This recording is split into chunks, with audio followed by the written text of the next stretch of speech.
السلام علیکم۔ حضرت حسن بصری کی ایک مریدنی تھی۔ اس کا ایک بیٹا تھا جو بہت سرکش تھا۔ دنیا میں ایسا کوئی گناہ نہیں تھا جو اس نے نہ کیا ہو۔ ایک دن سخت بیمار ہو گیا، قریب الموت ہوا تو ماں کی گود میں سر رکھ کے کہنے لگا، ماں جب مجھے موت آئے تو اے ماں اپنے پیر و مرشد سے میرا جنازہ پڑھانے کی سفارش کرنا۔ اگر وہ آئیں گے تو لوگ میرے جنازے کو کندھا دیں گے، ورنہ میں نے نیکی کا کوئی کام ہی نہیں کیا۔ حسب طبیعت بگڑنے لگی تو ماں حضرت حسن کے پاس گئی، حضرت میرا بیٹا موت و حیات کی کشمکش میں ہے، اس نے آپ سے جنازہ پڑھانے کی سفارش کی ہے۔ حضرت نے کہا، محترمہ آپ کے بیٹے کو میں نے کبھی سجدہ کرتے دیکھا نہیں، میں کیسے جنازہ پڑھاؤں؟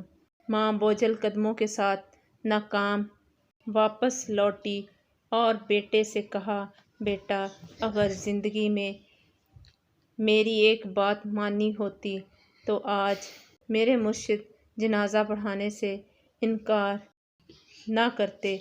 بیٹا حضرت عصرت بھری آنکھوں سے ماں کی بے چینی کو دیکھتا رہا، رونے لگا، بولا، اماں جب مجھے موت آئے تو میرے پاؤں کو رسی سے باندھ کر سارے شہر میں گھسیٹنا اور یہ آواز لگانا کہ جو اللہ کی نافرمانی کرتا ہے، جو اس کا حکم نہیں مانتا، اس کا یہی حشر ہوگا۔ اور ماں پھر مجھے دفنانا نہیں، مجھے اس شہر کی سب سے گندی جگہ پھینکنا تاکہ لوگ مجھ سے عبرت پکڑیں۔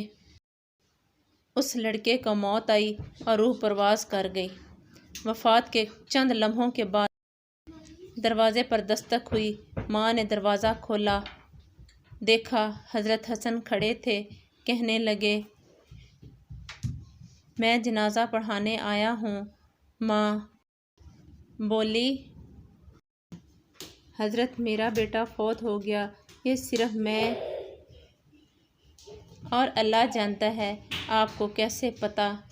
حضرت فرمانے لگے، جب آپ واپس آئیں تو میں قیلولہ کر رہا تھا، میری آنکھ لگی اور نیند میں آواز آئی کہ آپ نے اللہ کے ایک دوست کا جنازہ پڑھانے سے انکار کیسے کیا؟ اللہ اکبر!